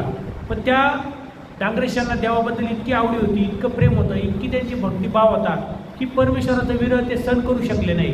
देवाने जेव्हा आपल्यापासून त्यांना दूर जायला लावलं तर तिकडे बाजूला गेले आणि एका चिखलामध्ये त्यांनी आपलं तोंड खुपसलं आणि तोंड खुपसून आपला देहाचा त्याग केला. आणि जेव्हा पुन्हा स्वामी आसनस्थ झाले, उपौढ झाला स्वामी, बस आसनस्थ झाले, सर्व भक्तजन आले पण डांगरेश आले नाही. तेव्हा स्वामी भक्तजनांना म्हणतात तुम्ही जाऊन बघा. सगळे आले पण डांगरेश का आले नाही. भक्तजन म्हटले ते कुत्रा आहे, जाईल कुठल्या तरी घरी, जेवण करेल, भाकर खाईल आणि येईल. देव म्हटले तुम्ही समजतात तसं नाही आहे, जा आणि त्यांना शोधा. मग भक्तजन वेगवेगळ्या दिशेला शोधायला गेले. तेव्हा त्यांना दिसलं की एका पाण्याच्या चिखलामध्ये त्यांनी आपलं तोंड खुपसून आपला देह त्याग केलेला आहे. स्वामी तिथे गेले. तिथे स्वामींचं आसन झालं. डागरेशांना स्वामींच्या जवळ आणून ठेवलं. त्यावेळेस स्वामींनी त्या डागरेशांच्या पाठीवरती हात फिरवला आणि स्वामी म्हणतात त्या डागरेशाला की इतकी तुम्ही घाई का केली. आणि नंतर भक्तजनांकडे पाहिलं आणि देवाने म्हटलं की तुमच्यापेक्षा हे श्वान चांगलं, कारण परमेश्वराचा विरह ते सण करू शकला नाही. परमेश्वराच्या विरहात त्यांनी देह क्षपलं. आज आपली भक्ती कशी आहे? आपल्याला परमेश्वराचा किंचितही विरह नाही आहे. आपल्याला 3 टाईम आपण खायला लागतं, चांगलं झोपायला लागतं, चांगलं राहायला लागतं. आपल्याला किंचितही विरह नाही आहे. परमेश्वराच्या विरहात देह त्यागला पाहिजे. हे देवाने भक्तीचं एक जिथं जातं उदाहरण आपल्याला दाखवलेलं आहे. अशी ही भक्ती आपल्या हातून घडली पाहिजे. अशी कितीतरी भक्त आहे. जेव्हा बायसा ह्या देवाच्या भक्त होत्या, बायसांना कळालं की देव नाही आहे. बायसांनी जशा अवस्थेत होते तशाच अवस्थेत, म्हणजे ते बोटीतून प्रवास करत होते आणि बायसांना त्या बोटीतच कळालं की स्वामी नाही आता. आणि बायसांनी लगेच पाण्यामध्ये आपलं देव टाकून दिलं, लगेच देव क्षपलं. स्वामींचा एक भक्त होता, तो स्वामींच्या सन्निधानात स्वामींच्या सोबत राहत होता. काही कारणास्तव स्वामी त्याला सांगितलं की तुम्ही ह्या गावी राहा, बाजूच्या गावी राहा, आम्ही इकडच्या गावी राहू. आणि स्वामी दुसऱ्या गावात राहायला लागले आणि हे भक्त इकडच्या गावात राहायला लागले. त्यावेळेस त्या भक्ताला परमेश्वराचा खूप विरह व्हायचा की माझी देवाची भेट होत नाही. ज्या दिशेला, ज्या गावाकडे देव गेलेले रोज तो त्या दिशेला यायचा. देव कधी येतील त्याची वाट बघायचा. देवाचा काही निरोप मला कोणाकडून मिळेल का त्याची वाट बघायचा. तिकडून एक ब्राह्मण या गावामध्ये भिक्षे मागण्यासाठी यायचा. त्या ब्राह्मणाला ते थांबवायचे आणि देवाविषयी विचारायचे की तुमच्या त्या गावामध्ये आमचे देव आहे ते कसे आहे, निकिनी आहे की नाही. त्यावेळेस ते सांगायचे की हो तुमचे देव निकिनी आहे. आणि जेव्हा असं ऐकलं तर त्यांना फार दुःख व्हायचं, त्यांच्या डोळ्यातून अश्रू व्हायचे. त्या ब्राह्मणाला आश्चर्य वाटायचं की एखाद्या स्त्रीला एखाद्या पुरुषाचं वेद असणं साहजिक आहे, हे नैसर्गिक गोष्ट आहे. पण एका पुरुषाला एका दुसऱ्या पुरुषाचा इतका वेद, इतकी आवडी कशी काय? कारण ते जेव्हा विचारायचे आणि जेव्हा सांगायचे तेव्हा त्या भक्ताच्या डोळ्यातून अश्रूचा असा पुरच व्हायचा, इतकं दुःख त्याला व्हायचं. आणि एक दिवस त्यांनी त्यांची चेष्टा करायचं ठरवलं. रोज ते विचारायचे. आता 2-3 दिवस गेले आणि 3ऱ्या-4थ्या दिवशी त्यांनी पुन्हा विचारलं देवाला. त्या ब्राह्मणाने भक्ताने त्या ब्राह्मणाला विचारलं की बुवा आमचे स्वामी कसे आहे. त्यांनी चेष्टा केली. अहो म्हणे तुम्हाला माहिती नाही का तुमचे स्वामी हे त्यांचा सर्पदंश होऊन त्यांचा देहांत झाला. त्या भक्ताने त्यांना 3 वेळा विचारलं की भटो तुम्ही जे सांगताय, त्या ब्राह्मणाला विचारताय तुम्ही सांगताय खरं आहे का? ते म्हणता खरं आहे. पुन्हा विचारलं सांगताय खरं का? 3ही वेळा त्यांनी खरं खरं म्हटलं आणि उभ्या उभ्या त्या भक्ताने आपलं देह टाकून दिलं. ही भक्ती आहे. भक्ती देवाने अशी करायला लावलेली आहे. एक दिवसचा प्रसंग आहे. स्वामी एका उंच टेकडीवरती बसलेले आणि स्वामींच्या दर्शनाला 2 भक्त येतात. देमाईसा आणि एकाईसा नावाचे भक्त असतात. ते स्वामींच्या दर्शनाला येतात. बाकीचे भक्तजन काम करत असतात, व्यापार करत असतात. हे आल्यानंतर देवाला दंडवत घालतात, श्रीचरणा लागतात, देवाजवळ बसतात. देव सहजच त्यांची गंमत करायची म्हणून देमाईसाला म्हणतात की देमाईसा आम्ही जर राजे झालो तर तुम्ही काय व्हाल? त्यावेळेस देमाईसा म्हणते मी उचिताची पाईक होईल, म्हणजे राजे झाल्यानंतर मी तुमची उचित अशी सेवक होईल. आणि मग स्वामी त्या एकाईसाला विचारतात की एकाईसा हो आम्ही देव झालो तर तुम्ही काय व्हाल? तेव्हा ती एकाईसा म्हणते मग आम्ही तुमची भक्त होऊ आणि तुमची भक्ती करू. देव म्हणतात जर तुम्ही आमचे भक्त झाले तर तुम्हाला आमच्याजवळ असं राहावं लागेल. आणि बाजूला जे भक्त आहे ना विटा माती वाहण्याचं काम करत होते, स्वामी म्हणतात मग तुम्हाला आमच्या ठिकाणी राहून अशी विटा माती व्हावं लागेल, असं सेवादास्य तुम्हाला आमचं करावं लागेल. तेव्हा ती एकाईसा म्हणते तेव्हा मी शेजारच्या गावी जाऊन राहील. आणि मग देवाला जरा हसू आलं. देव हसून म्हणतात की बाई तुम्ही शेजारच्या गावी राहून कशी आमची भक्ती कराल? तितक्यात आचार्य श्री आले, देवाला दंडवत घातले, श्री चरणा लागले. स्वामी पण तो विनोद पुन्हा आचार्यांना सांगता की आम्ही ह्या देमाईसाला म्हटलो आम्ही राजे होऊ, तुम्ही काय व्हाल? ती म्हणते उचिताची पाईक व्हाल. मग आम्ही ह्या एकाईसाला म्हटलो आम्ही देव होऊ, तुम्ही काय व्हाल? तर ती म्हणते मी भक्त होईल. आणि मग आम्ही तिला म्हटलं भक्त झाला तर आम्हाला आमच्याजवळ तुम्हाला अनुसरावं लागेल, असं आमचं सेवादास्य करावं लागेल, विटामाती व्हावं लागेल. तर ती म्हणते की मी शेजारच्या गावी राहू, मी देवाची भक्ती करेन. तेव्हा आचार्य पण त्यांना थोडं आश्चर्य होतं, आचार्यांना पण की बुवा शेजारच्या गावी राहून कशी भक्ती करणार आहे? त्यावेळी देव सांगतात, भक्त जो असतो ना तो कधी विभक्त होत नाही. जो परमेश्वराचा खरा भक्त असतो तो नित्य परमेश्वराशी त्याची अटॅचमेंट असते. तुम्ही बाईसांना बघा, बाईसा एकच क्षणही देवापासून वेगळ्या होत नव्हत्या. त्यांची सकाळी 3 वाजेपासून उठल्यापासून रात्री झोपेपर्यंत कंटिन्यू परमेश्वराच्या शवादाशात असायच्या, कंटिन्यू परमेश्वराच्या व्यापारात असायच्या. भक्त जसं ह्या देव सांगतात, जसं ह्या देहाला आत्मेविन राहणं नाही आहे तसं भक्ताला देवाविन राहणं नाही आहे. आता आपण जी भक्ती करतोय ती भक्तीची प्रथम स्टेज आहे. आपल्याला सुद्धा आपली भक्ती अशी वाढवत जायचं आहे आणि इथपर्यंत वाढवायची आहे. डांगरेशांसारखं आपल्याला देह क्षपण्यापर्यंत आपली भक्ती वाढवायची आहे. त्या एकांकीच्या भक्ताप्रमाणे देह क्षपण्यापर्यंत आपली भक्ती आपल्याला वाढवायची आहे. बायसांसारखं परमेश्वरासाठी देह क्षपण्याची आपल्याला ताकद आपल्यामध्ये वाढवायची आहे. आणि जसं जसं आपण आपली भक्ती वाढवू त्या भक्तीतून आपल्याला हळूहळू हे सगळं भेटणार आहे. पण ही भक्ती ईश्वरापर्यंत जाण्यासाठी आपली जी काय आता आपण नामधारक झालेलो आहे, आपण उपदेशी झालेलो आहे, वास्तविक झालो किंवा साधू संत झालेलो आहे, तर आपल्याला सुद्धा आपल्या भक्तीची आवर्तन करावं लागेल, चेक करावं लागेल की मी जी भक्ती करतोय ती बरोबर करतोय का, माझी प्रत्येक क्रिया परमेश्वरापर्यंत पोचते का. आज असं झालेलं आहे की ज्या गोष्टी स्वामींनी आपल्या तत्त्वज्ञानात सांगितल्या की आता आपण स्थानवंदन करायला जातो, तर स्थानवंदनामध्ये सांगितलेलं आहे की येतीचे संबंध गेले ते तुले ओटे गोटे तुम्हा नमस्कार किंगा. हे जे वचन आपण धरलेले आहे आणि त्या वचनामुळे आपण स्थानवंदन करायला जात असतो. हे प्रमाण आपल्यासाठी आहे. तिथं परमेश्वर कृपाशक्ती निक्षेप करतात, त्या शक्तीला आपण वंदन करायला जात असतो. पण आज आपण स्थानाच्याच भक्तीमध्ये अडकून गेलेलो आहे. परमेश्वराने सांगितलं तो वंदनीय आहे, संबंध फक्त वंदनीय आहे. पण आज त्या संबंधाच्या ठिकाणी जाऊन आपण स्नान घालतो, त्याला आपण गलम करतो, त्याला आपण दूध दही त्याच्यावरती ओततो. कितीतरी आज आपण त्या स्थानाच्या ठिकाणी उपहार करतो, उटी करतो, कितीतरी विधी आपण त्या ठिकाणी निर्माण केलेले. अहो देवाने स्पष्ट सांगितलं की हे जो संबंध आहे तो वंदनीय आहे, त्याला वंदन करा. तिथे गेल्यानंतर स्थानवंदन करायला गेल्यानंतर तुम्ही हा विधी करत बसले तर तिथं नेमका काय प्रसंग घडला आहे, काय तत्त्वज्ञान देवाने सांगितलेलं आहे, काय लीळा या ठिकाणी घडली हे तुम्ही कधी आठवणार आहे. आपण आता स्थान करतो, ही भावक्रिया आहे. मी असं म्हणत नाही की स्थानावरती तुम्ही स्नान घालू नका, स्थानावरती उटी उपहार करू नका, पण त्यामध्ये किती अडकलं पाहिजे. आज कितीतरी लोक गेल्या 15-20 वर्षापासून तेच करतायत. पूर्वी आम्ही पण जेव्हा नवीन उपदेशी होतो, बाबा पण वास्तविक अवस्थेत होते, आम्ही बाबा यायचे सकाळी मंदिरात, पहाटे लवकर यायचे, स्थानाची सेवना करायचे. मला कळालं, मी बाबांना विचारलं, बाबा मी पण येत जाऊ का. मी पण जायचो, मी पण बाबांसोबत सेवना करायचो.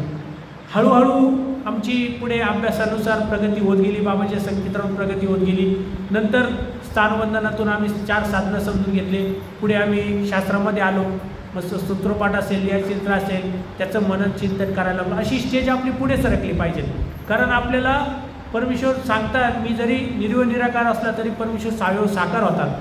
त्या परमेश्वरापर्यंत आपल्याला पोचायचं आहे, त्या परमेश्वराला आपल्याला प्राप्त करायचं आहे. आपल्याला साधनं सांगितलेले, साध्य आपलं परमेश्वर आहे. तर साधनामध्ये किती आपण गेलो पाहिजे. त्यानंतर स्थानाच्या बाबतीत असेल, देवपूजेच्या बाबतीत असेल. आज मी बघतोय, मला स्वतःला 20 वर्ष उपदेश घेऊन झालेले आहे. आज कितीतरी ठिकाणी कार्यक्रमाला जर देवपूजा ठेवली तरच लोक जमा होतात. कार्यक्रमाला देवपूजा नसेल तर लोक येतच नाही, कार्यक्रमालाच येत नाही. पण एखादी सांगितलं की इथे असा मोठा विशेष आलेला आहे आणि कार्यक्रम पण आहे, का सगळे लोक येतात. मग आपण त्यांना विचारलं का बाबा हे देवपूजेचं का. अरे बाबा देवपूजा ठेवली नाही तर लोकच येत नाही. गेल्या 20 वर्षापासून आता सकाळीच बाबांनी सांगितलं, सारी देवपूजा एकत्र करा, सकाळ दुपार संध्याकाळ तुम्ही देवपूजा करा, त्याच्याने तुम्हाला देव होणार आहे का. देवाने सांगितलं ते वंदनीय आहे. त्या प्रसादाविषयी देवाने महत्त्व सांगितलेलं आहे. प्रसादामध्ये पण सामर्थ्य आहे. प्रसादाला जेव्हा आपण वंदन करतो, आपलं मलिनत्व जात असतं, आपल्यामध्ये उजळता येत असते, आपल्यामध्ये सत्व भरत असतं. ते वाढवण्याचं, आपली भक्ती वाढवण्याचं माध्यम आहे, पण त्याच्यात अडकण्यासाठी नाही सांगितलेलं आहे. आपण त्याच्यात अडकतोय, आपण स्थानात अडकलो, आपण ह्या देवपूजेमध्ये आपण अडकलेलो आहे. त्यानंतरून अजून महत्त्वाचं साधन म्हणजे साधू संत हे आपले साधन आहे. साधू संतांच्या निमित्ताने सुद्धा आपण देवापर्यंत पोहोचत असतो. पूज्य सारंग पंडितांच्या बाबतीत जेव्हा मी अभ्यास करत असतो तेव्हा माझ्या लक्षात येतं की सारंग पंडितांनी शांताबाईसांची, शारंग पंडितांची जेव्हा भेट झाली पूज्य ज्या शांताबाईचा होत्या त्या देह क्षपण्या म्हणजे आत्महत्या करण्यासाठी चालल्या होत्या. त्यांच्यावर संसारामध्ये इतका वाईट प्रसंग आला होता. 2 मुली होत्या. त्या मुलींना घेऊन त्या आत्महत्या करणार होत्या. त्या आत्महत्याला निघाल्या होत्या. रस्त्यात ते जात असताना त्यांना आपला भाचा इथे राहतो, आता आपण जाणारच आहे आणि आत्महत्या करणारच आहे, चला 2 मिनटं जाऊन आपल्या भाच्याला भेटू. पूज्य सारंग पंडितांना जाऊन त्या भेटल्या आणि आपलं सगळं दुःख सांगितलं. पूज्य सारंग पंडितांनी त्यांना काही पैसे दिले नाही, काही आर्थिक मदत केली नाही, काही नाही. त्यांनी फक्त एकच सांगितलं की तुम्ही चालले आहे तर असं वेरूळला तुम्ही वेरूळ मार्गे जाणार आहात तर तिथे आमचे स्वामी श्री चक्रधर महाराज आहे, त्यांची तुम्ही भेट घ्या. फक्त एवढंच सांगितलं. आणि त्या पूज्य शांताबाईचा आपल्या दोन्ही मुलींना घेऊन जेव्हा वेरूळला गेल्या, स्वामींची भेट झाली, त्यांचं जीवन पूर्ण बदलून गेलं. ज्या आत्महत्या करून जडत्वासारख्या मोठ्या नरकाला जाणार होत्या त्याच पूज्य शांताबाईंना देव भेटल्यामुळे परमेश्वरांनी त्यांच्या दोन्ही मुलींची व्यवस्था लावली. पूज्य शांताबाईंचा कर्मनाश करून त्यांना बोधात्मक करून श्रीप्रभू बाबांच्या ठिकाणी पाठवून श्रीप्रभू बाबांच्या ठिकाणी त्यांनी दास्य केलं आणि त्यांचं सेवादास्य करत करत आपलं जीवन त्यांनी तिथं संपवलं. स्वतः स्वामी श्री चक्रधर महाराजांनी त्यांची स्तुती केली. इथूनही म्हणितले ते पूज्य शांताबाईसाचीच घडले. प्रत्यक्ष परमेश्वराची सेवा त्यांना घडली. आणि याला निमित्त कोण झाले? फक्त सारंग पंडित. तर हे साधू संत आपल्याला फक्त निमित्त असतात. पण पूज्य शांताबाईचा सारंग पंडितकडे गेले नाही, तिथे थांबले नाही किंवा त्यांच्यासोबतच राहिले नाही. काका तुम्ही देव दाखवला, आता सकाळी उठतो तुम्हालाच आम्ही तुमची स्तुती करतो, दुपारी तुमची स्तुती करतो, तुमच्या जवळच राहतो असं म्हटलं नाही. त्यांनी त्यांना निमित्त मानलं. जेव्हा पूज्य शांताबाईचा देवाला म्हणतात की बाबा मी जाता आता सारंग पंडितांना भेटू का, त्यावेळेस देव म्हणता हो बाई तुम्ही जा आणि त्यांना भेटा, ते तुम्हाला निमित्त आहे. निमित्त मानिजे. आता आपल्याला जे जे ह्या परमार्गात येण्यासाठी निमित्त आहे, मग नामधारक असेल तो सुद्धा आपल्यासाठी निमित्त आहे. उपदेशी असतील, वास्तविक असतील, साधू संत असतील, ते प्रत्येकजण आपल्यासाठी निमित्त आहे. आणि त्या प्रत्येकाला आपण मानलं पाहिजे, त्यांचा रिस्पेक्ट केला पाहिजे, त्यांचा आदर केला पाहिजे. त्यांची अडीअडचणीला त्यांची काही शारीरिक सेवा करायची वेळ आली तर शारीरिक सेवा केली पाहिजे, मानसिक सेवा करायची वेळ आली तर ती केली पाहिजे. पण ते आपलं साध्य नाही आहे हे आपण कधी विसरलं नाही पाहिजे. आपलं हे साधन आहे, साध्यापर्यंत जाण्याचं साधन आहे.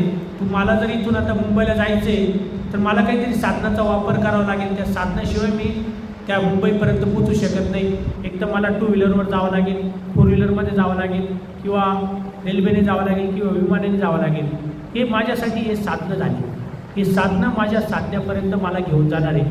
म्हणून आपण जेव्हा उपदेशी होतो, नवीन असतो, तोपर्यंत आपण साधनांमध्ये राहिलो पाहिजे. आपलं साधन आपल्या जशी स्टेज बदलेल तशी तशी आपले साधनं बदलले पाहिजे. अति लवकर जायचं असेल तर आपण विमानाचा वापर करतो, थोडं कमी लवकर जायचं असेल तर रेल्वेचा वापर करतो, अजून थोडं घाई कमी असेल तर आपण गाडीचा वापर करतो, अजून कमी घाई असेल तर आपण एखाद्या छोट्या साधनाचा वापर करतो, आणि लईच निवांत जायचं असेल तर आपण पायी जरी गेलो तरी पोचू शकतो. तर कोणतं साधन आपल्याला लवकर पोहोचवणार आहे आपल्या साध्यापर्यंत ते सगळं आपण बघितलं पाहिजे. हे तुम्ही मुख्य साधनं पाहिले, पण उपसाधनं तुम्हाला माहितीच नाही आहे. खरं महत्त्वाचं साधन आपल्याला शास्त्र आहे, परमेश्वराची भक्ती आहे. ते भक्ती जोपर्यंत तुम्ही शास्त्रामध्ये जाणार नाही, शास्त्र समजून घेणार नाही, तोपर्यंत आपल्यामध्ये आंतरिक बदल होणार नाही. आपल्याला कोणत्या वेळी कशी क्रिया करावी, कोणतं आचरण कसं करावं, कोणता विचार कसा करावा हे आपल्याला समजणार नाही. म्हणून आपल्याला पुढच्या साधनाकडे जाणं गरजेचं आहे. तिथपर्यंत आपण गेलो पाहिजे आणि आपण ज्या साधनांसोबत आहोत ते साधन व्यवस्थित आहे की नाही ते पण चेक केलं पाहिजे. मला ज्या गाडीत बसायचं आहे, ज्या गाडीत बसून मला मुंबईला जायचं आहे, तर ती गाडी व्यवस्थित आहे की नाही चेक नाही केली तर गाडी रस्त्यात कुठे पंक्चर होऊ शकते. जिथं मला 1 तासात पोहोचायचं तिथं 10 दिवस लागू शकतात, गाडी बंद पडू शकते. आज असे साधनं आपल्याला हे जे काही दिलेले हे साधनं आपल्याला तपासणं गरजेचं आहे. कोणतं साधन मला खरंच साध्यापर्यंत घेऊन जाणार आहे हे आपण तपासलं पाहिजे. आणि अशा पद्धतीने आपण आपली भक्ती ही वाढवली पाहिजे. कारण जोपर्यंत ज्ञान झालं, ज्ञानानंतर आपण भक्तीत जात नाही तोपर्यंत आपण परमेश्वराच्या प्राप्तीपर्यंत जात नाही. जितकी भक्ती आता गरजेची आहे, मी तुम्हाला डांगरेशांचं उदाहरण दिलं, पायसांचं उदाहरण दिलं, मी तुम्हाला एकांकीच्या भक्ताचं उदाहरण दिलं. हे सगळे देवाचे भक्त होते आणि यांनी देवाची भक्ती केली आणि ते परमेश्वराच्या प्राप्तीपर्यंत गेले. पण ह्या भक्तीसोबत आता आजची मला तर फार मोठी गरज वाटते ती म्हणजे वैराग्याची.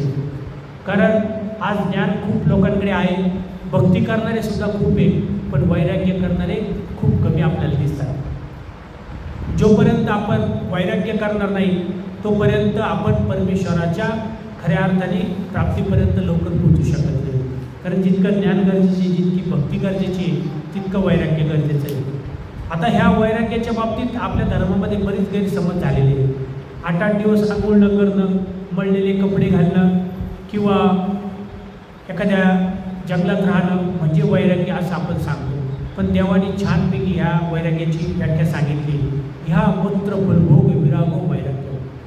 म्हणजे ऐहिक लोकीचं आणि हे जे काही समाजामध्ये प्रापंचिक जे काही मानपान आहे, घर, गाडी, बंगला, अधिकारी, व्यावसायिक होणं, हे सगळं ऐहिक फळं जे आहे या कुठल्याही फळाची अपेक्षा न करणं आणि आपण याच्यापुढे सरकतच नाही। आपण भक्तीलाच हे सगळं प्राप्त होण्यासाठी लागलेलं आहे। तर आपल्याकडे वैराग्य कुठे येणार आहे? आजही कितीतरी लोक भक्ती करताय तर या दुष्ट गोष्टीसाठीच करताय। ऐहिक फळं पाहिजे, आपल्याला गाडी पाहिजे, आपल्याला बंगला पाहिजे, आपल्याला बँक बॅलन्स पाहिजे, आपल्याला वेगवेगळे मानपानाचे पदं पाहिजे। त्यासाठी आज आपण सगळे धावतोय, पळतोय, या स्थानावरती जाय, या साधू संतांकडे जाय, तिकडे जाय, इकडे जाय। आज ह्या प्रापंचिक ऐहिक फळासाठी आपण धावतोय आणि हे कितीतरी साधू संतांच्या लक्षात आलं की यांना परमार्थ नकोय, परमेश्वर भक्ती नकोय, वैराग्य नकोय, त्याग नकोय। मग त्यांनी पण काय केलं? ब्रह्मविद्या ज्ञान आपलं बंद करून टाकलं आणि तुमच्यासाठी मग त्यांनी वेगळा मार्ग शोधला। कारण तुम्ही आले का बाबा जर विचारता, बाबा सांगतात की अरे परमेश्वर भक्ती कर, परमेश्वरची भक्ती ही सर्वश्रेष्ठ आहे, परमेश्वरची प्राप्ती ही सर्वश्रेष्ठ आहे। तो बाबा ते जाऊ द्या, माझ्या कुटुंबात खूप अडचण आहे, मला माझ्या घरात पैसा टिकत नाही, ते पैसे माझ्याकडे कसे टिकतील ते सांगा। बाबा बघतो, बाबा विचार करतो, चला एखादा व्यक्ती असा भेटेल, काही हरकत नाही, दुसरा कोणीतरी येईल, त्याला भक्तीची आवड असेल, तो ते ज्ञान मला त्याला आपण सांगितलं तर त्याचा फायदा होईल। दुसरा येतो, तो म्हणतो बाबा माझी बायको माझ्याकडे राहतच नाही, घरामध्ये कौटुंबिक कलह होता, पैसे आमच्या घरामध्ये भांडणं होतात, आम्ही काय करू? बाबा पाहता, अरे याला आपण काय सांगायचं, हा वेगळाच। म्हणजे पारमार्थिक गोष्टीला आपल्याला वेळ नाही आहे, पण जे काय ऐहिक फळ आहे ते फळं मिळवण्यासाठीच आपली धावपळ आहे। आणि साधू संतांकडे गेलो तरी आपण तीच अपेक्षा, स्थानावरती गेलो तरी तीच अपेक्षा। बाबा मी बघितले, बाबा कितीतरी आज यूट्यूबच्या माध्यमातून मोठं मोठं तंत्रज्ञान लोकांना सांगतात, बाबांना फोन येतो की बाबा मी विहीर खोदण्यासाठी कर्ज केलेलं आहे, ते कर्ज माझं कसं भेटेल सांगा। आता आमचे बाबा खूप चांगले, ते लोकांना सांगतात, रे बाबांनो मीच त्या गोष्टीतून सुटणार नाही तर तुम्ही काय सुटणार आहे? ते तुम्ही जे केलेले ते तुमचं हळूहळू कर्मवश हे सगळं काय आहे ते सगळं मिटणार आहे, पण तुम्हाला देव कसा भेटेल हे मी तुम्हाला सांगू शकतो। पण जर आपण जर बाबांना सारखं सारखं तेच विचारायला लागलं तर बाबा तरी काय करतील? म्हणून बाबांनी देव कसा भेटेल हे सांगितलं आहे। त्याच्यामुळं आपण ऐहिक सुखाची आपल्यामध्ये विरक्तता आली पाहिजे। बाबांनी सांगितलं ज्याला परमार्थ कळतो त्याला ह्या कोणत्याही गोष्टीची म्हणजे विषयामध्ये कुठल्याही विषयामध्ये त्याला आवडी राहत नाही। जे आंतरिक वैराग्य त्याच्या ठिकाणी प्राप्त होतं, त्याला गाडी नको वाटते, बंगला नको वाटतो, सुख नको वाटतात, कोणतीच गोष्ट खाण्यापिण्याचे पदार्थ नको वाटतात, कारण त्याला माहिती आहे की हे जड चेतन पदार्थ हे सगळे ऐहिक सुख आहे आणि हे मला ईश्वराच्या प्राप्तीला नेणार नाही, नित्य अशा शाश्वत प्राप्तीला त्याच्याने मी जाणार नाही। मग नित्य आणि शाश्वत त्या गोष्टीमध्ये त्याचं मन रमतं आणि ह्या गोष्टीवरनं त्याचं मन उडतं। ज्याचं हे मन उडालं असेल, तो मी असेल किंवा तुम्ही असेल किंवा बाबा असेल, ज्याचं ह्या गोष्टीवरनं मन उडालेलं असेल, ज्याला ह्या गोष्टीची अपेक्षा नसेल, ती खरं वैराग्य आहे। मग 8 दिवस आंघोळ न करणं, तोंड न धुणं, हातपाय न धुणं किंवा कपडे न बदलणं म्हणजे वैराग्य नाही, ते आळस येते। त्या आळसाने आपण त्या गोष्टी करत नाही, पण खऱ्या देवानी वैराग्याची व्याख्या आपल्याला सांगितलेली। जसं ऐक आपल्याला नको आहे तसं काही देवी देवतेचे बी फळं आहे, त्या देवी देवतेच्या फळाची त्याला अपेक्षा नसते। कुठली देवतेची फळाची अपेक्षा नाही ना, चैतन्य मायेचे कोटी वर्षाचं फळ आहे तरी तो म्हणतो मला नको, ब्रह्मदेवतेचं फळ आहे तो म्हणतो मला नको, कर्मवीरच्या देवतेचे फळ आहे तो म्हणतो मला नको, आता मला परमेश्वराचीच प्राप्ती पाहिजे। म्हणजे या देवी देवतेच्याही सुखफळावर त्याची कुठली लागली पण नसतं, आवडी नसती, ते त्याला प्राप्त व्हायची इच्छा नसते। हे जे काही ऐहिक लोकांचं फळ आहे, प्रापंचिक काही फळं आहे त्याचीसुद्धा त्याला अपेक्षा नसणं, आंतरिक त्याच्यामध्ये ते इच्छाच नसते, त्याला फक्त देव भेटावा अशी ज्याला वासना असते ते खरं वैराग्य सांगितलेलं आहे। आणि तसं वैराग्य आज कोणी करायला तयार नाही, कारण बाई अंगाचं वैराग्य दिसतं, ही आंतरिक वैराग्य आहे। आज कितीतरी साधू संत आपल्याला असे इस्त्रीचे कपडे घातलेले दिसतील, चांगल्या गाडीमध्ये बसलेले दिसतील, हातामध्ये चांगला मोबाईल दिसतील, म्हणजे आपण असं समजायचं नाही की त्यांना त्याची गरज आहे. समाजामध्ये उपाधी सांगितलेले, उपाधी असल्यामुळे त्या गोष्टीची गरज आहे, पण त्यांना आंतरिक त्याची काहीच आवडी नसते. ते असलं काय नसलं काय, ते आलं तरी त्यांना सुख वाटत नाही आणि गेलं तरी दुःख होत नाही. ते खरं वैराग्य. तुमच्याकडे आलं तरी तुम्हाला सुख नाही झालं पाहिजे आणि गेलं तरी दुःख नाही झालं पाहिजे, असं ज्या दिवशी तुमच्या जीवनात घडेल त्या दिवशी समजायचं की तुम्ही खरं वैराग्याच्या दिशेकडे तुमची वाट चालू सुरू झालेली. आणि जोपर्यंत असं वैराग्य आपल्या ठिकाणी येणार नाही तोपर्यंत आपण खऱ्या अर्थाने ज्ञानात असून त्या भक्तीवरती, त्या आचरणावरती आपण जाऊ शकत नाही. देवाच्या प्रसंगामध्ये एकदा एका ठिकाणी एका गुंफेमध्ये देव गेले आणि तिथे एक देवतेचा साधक अत्यंत विरक्त अवस्थेत त्या कपारीमध्ये, त्या गुंफेमध्ये बसलेला होता. देवाने त्याच्याकडे पाहिलं आणि त्याला विचारलं की भल्या माणसा, तू हा जन्म कोणासाठी इथे क्षेपतोय? त्याने डोळेसुद्धा उघडले नाही, देवाकडे सुद्धा पाहिलं नाही. त्यावेळी देव म्हणतात, असं जर कोणी आमचा साधक आमच्यासाठी करेल तर त्याला काय एक नाही होणार. पण त्या तिकडे बघा, तिकडे त्या फार देवदेवतेच्या फळातसुद्धा वैराग्य करणारे लोक आहेत. आज तुम्ही बघताय कुंभमेळा भरतो, त्या कुंभमेळ्यामध्ये तुम्ही बघितले कितीतरी साधू आहे. तिकडे जर आपण गेलो तर तिकडे एका पायावरती तपश्चर्या करणारे साधू आहे, कोणी बर्फात बसून तपश्चर्या करणारे साधू आहे, कोणी कपडेच घालत नाही, म्हणजे कंटिन्यू पूर्ण उघडेच असतात, विवस्त्र होऊन साधना करणारे साधू आहे. असे कितीतरी साधू आहेत, त्यांच्या ठिकाणी कितीतरी वैराग्य आहे. पण देव म्हणतात, ज्ञान आहे तिथे वैराग्य नाही आणि जिथं वैराग्य आहे तिथं भक्ती नाही. जे एक सूत्र आहे, दात आहे तिथे चेने नाही, चेने आहे तिथे दात नाही. जिथं ज्ञान आहे तिथं खरं भक्ती नाही, वैराग्य नाही. जिथं खरी भक्ती वैराग्य आहे तिथं ज्ञान नाही आहे. अशी आज आपली परिस्थिती झालेली आहे. तर आपल्याला ह्या वैराग्याच्या बाजूने आपल्याला विचार करावा लागेल. वैराग्याच्या देवाने भरपूर व्याख्या सांगितलेल्या आहे, भरपूर वैराग्याविषयी आपल्याला ज्ञान सांगितलेलं आहे की साधकाने आपलं कसं असावं. एकदा पूज्य औसा भिक्षेला जायचं होतं म्हणून त्यांनी काय केलं, हातपाय धुतले. हातपाय धुतल्यानंतर चांगलं सोवळं वस्त्र त्यांनी घातलं, नेसलं आणि त्यानंतर त्यांनी काय केलं, असा एक टिळा रेखला आणि देवाकडे आल्या दंडोत घातले आणि भिक्षेला जायला लागले. तेव्हा देवाने त्या पूज्य औसाला विचारलं की बाई, जर एका साधकाचा असा धर्म असेल तर एका सामान्य स्त्रीचा धर्म कसा असेल? कारण जो साधक असतो त्याला ह्या हातपाय धुणे, चांगले कपडे घालणे किंवा चांगला टिळा रेखणे याच्यामध्ये त्याला कुठला इंटरेस्ट नसतो, कुठली आवडी नसती. आणि त्या औसा माताने ते केलं आणि औसा माताला देवाला सांगायचं होतं की एका जोगियाचा म्हणजे एका साधकाचा कसा धर्म असला पाहिजे, त्याच्या ठिकाणी कसं वैराग्य असलं पाहिजे, त्यांनी कसं राहिलं पाहिजे हे त्यांना समजून सांगायचं होतं.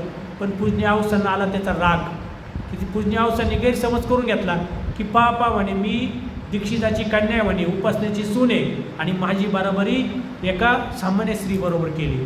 देवाला ती चिडते आणि म्हणते की देवा, मी काढील माझा जोग, म्हणजे नागपंथीचं ते काही तिचं पुरी भक्ती करण्याचं माध्यम होतं, त्या पद्धतीने मी जाईल आणि ती भक्ती सुरू करेल. देवाला मी जरा आवेश आला, देव म्हणता की बाई बोलता काय, जा ना, करा ना. मग ती राग निघून जाते.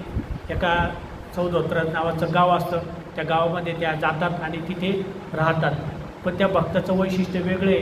त्या भक्ताला परमेश्वराची इतकी आवडी होती की परमेश्वराच्या तिथून दूर जरी गेल्या, सायंकाळ झाली, त्यांना परमेश्वराचा पूर्ण पूजा अवसर आठवायला लागला. त्या पूजा अवसर आठवून त्या दुःख करायला लागल्या की आता माझ्या स्वामी श्री चक्रधर महाराजांना आता श्रीकंठी माळ घातल्या गेली असेल, श्रीकारामध्ये आता पुष्प घातल्या गेल्या असतील, असा तो प्रसंग सगळं आता बाबा जसं आपल्याला सांगतात की तुम्ही पूजा अवसर आठवा, तसं त्या पूजा अवसरांना तो पूजा अवसर आठवायला लागला आणि दुःख व्हायला लागलं. रात्री तर त्यांनी दुःख केलं, सकाळी उठल्या सकाळचा पूजा अवसर आठवायला लागला. 3 दिवस कंटिन्यू त्यांनी दुःख केलं. इकडे परमेश्वराची काही उदासीनता होती ती निघून गेली. आणि एक दिवस परमेश्वर विरारणाला फिरण्यासाठी निघाले. भक्तजनांना स्वामी विचारतात की कुठे जायचं. देव कोणी भक्त म्हणतो इकडे जाऊ, कोणी म्हणतं इकडे जाऊ. स्वामी म्हणतात आज आम्ही हे औसाला सामोरे जाऊ. आणि त्या गावाकडे ज्या गेलेल्या होत्या त्या राग गेला, त्यांचा राग कमी झाला आणि त्या पुन्हा देवाकडे यायला लागल्या. पण अभिमानामुळे त्या देवाकडे येऊ शकत नव्हत्या, त्या बाजूला थांबून राहिल्या. मग देव थोडे पुढे गेले आणि एका भक्ताला सांगितलं जा त्या औसा मातेला घेऊन या. मग त्या औसा मातांना ते घेऊन आले. औसा मातांनी देवाला पाहिल्यानंतर त्यांना खूप दुःख झालं, त्या रडू लागल्या. देवाच्या श्रीचरणावरती डोकं ठेवून रडू लागल्या. मग देवाला म्हणतात की देवा, तुम्ही आम्हाला असं तुमच्यापासून दूर करू नका. स्वामी म्हणता आम्ही कुठे तुम्हाला दूर केलं होतं, तुम्हीच दूर गेले. मग त्यांनी प्रेमाने त्या समाधान त्या सुकावल्या आणि मग त्यांनी विचारलं की बाबा एका साधकाने कसं राहिलं पाहिजे. त्यावेळेस स्वामी सांगतात जोग्याने म्हशी गसी लिहितल्या वॉकिंगला. साधकाने कसं असलं पाहिजे, त्या मनुष्य मात्र होऊन असलं पाहिजे, साधकाने कसं असायला पाहिजे हे सर्व स्वामींनी त्यांना सांगितलं. या तत्त्वज्ञानात जेव्हा तुम्ही जाल तेव्हा तुम्हाला वैराग्याबद्दल कितीतरी माहिती होईल. आपलं वैराग्य नावाचं एक स्पेशल प्रकरणच आहे. स्वामींनी आपल्या भक्तजनांनी आपल्यासाठी एक व्यवस्थित असं प्रकरणं करून ठेवलेले, त्या प्रकरणानुसार आपण गेलो पाहिजे, ते समजून घेतलं पाहिजे. त्या पद्धतीने जर आपण वैराग्य समजून घेतलं आणि आपल्यामध्ये आपल्या जीवनामध्ये हे ज्ञान भक्ती वैराग्य जर आपणही उतरवलं तर आपण सुद्धा परमेश्वराच्या प्राप्तीपर्यंत जाऊ शकतो. आता आपली स्टेप जरी पहिलीच्या वर्गाची असली तरी हळूहळू आपण आपल्या ज्ञानात भर पाडायची, आपल्या भक्तीमध्ये भर वाढवायची, आपल्या वैराग्यामध्ये भर वाढवायची आणि ही ज्ञान भक्ती वाढून वाढून आपल्याला परमेश्वरापर्यंत जायचं आहे. आज या ठिकाणी मी तुमच्यासमोर माझी योग्यता नाही आहे, पात्रता नाही आहे, सहज बाबांनी आम्हाला इथे बसवलं आहे आणि 2 शब्द तुमच्यासमोर सांगायला लावले. बाबांसमोर अधिकृती झाली, तुमच्या सगळ्या समोर अधिकृती झाली, एवढ्या मोठ्या महास्थानाच्या ठिकाणी अधिकृती झाली. पण बाबांनी सांगितले पुढे भविष्यात तुम्हाला धर्मसेवा करायची आहे, कोणी तुमच्या संपर्कात आले तर तुम्हाला 4 शब्द त्यांना सांगता आले पाहिजे, ती प्रॅक्टिस तुमची झाली पाहिजे. म्हणून आम्ही तुमच्यासमोर बसलो, तुमच्यासमोर बोलण्याचा प्रयत्न केला. काही चुकलं असेल तर क्षमा करा. सूत्र सांगताना सांगताना काही चुकलं असेल तर मोठ्यापणाने आमची चूक पदरात घ्या. मी सर्वांना विनंती करतो की माझं सगळे काही चूक पोटात घाला आणि मी माझ्या आजच्या विषयाला या ठिकाणी विराम देतो. सर्वज्ञ श्री चक्रधर स्वामी की जय. धन्यवाद.